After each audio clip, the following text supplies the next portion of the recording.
We got a question coming in on the idea of the Mariners bringing in 2 outfield bats, despite the current roster makeup right now.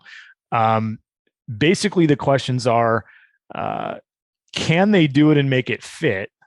And 2, does it seem like that's something that Jerry Dipoto and friends would be willing to do this offseason? And I'll just say right off the top, they have to add significant offensive pieces.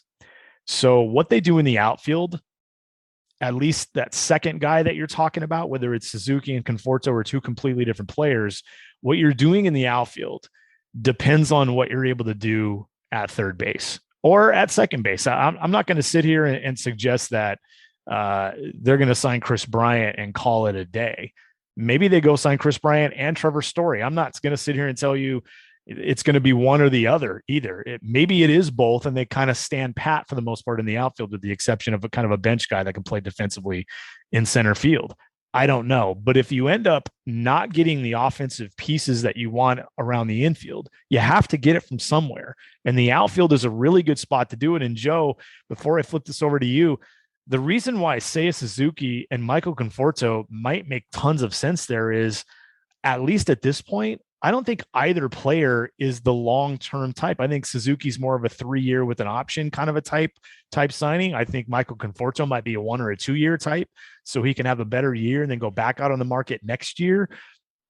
That seems to line up perfectly with what the Mariners would really like to see happen in 2022, which is Jared Kelenic blossoms, Julio Rodriguez comes up and blossoms, and I'll just throw Kyle Lewis in the mix too. He stays healthy and proves that he can do so and hits while he's doing it.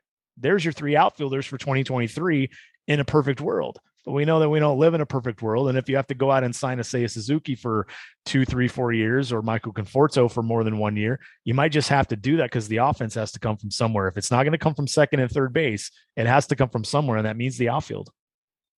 The offense needs to come from somewhere, without a doubt. But they also need an infielder. Plain and simple. They don't have the roster right now. Hey, it's Jason Churchill. To get the full episode, as well as every other episode of the podcast, past and future, subscribe for as little as $5 per month by going to bit.ly/getthepod. That's bit.ly/getthepod, all one word. A link you can also find on my Twitter profile. Hey, thanks for checking out Baseball Things.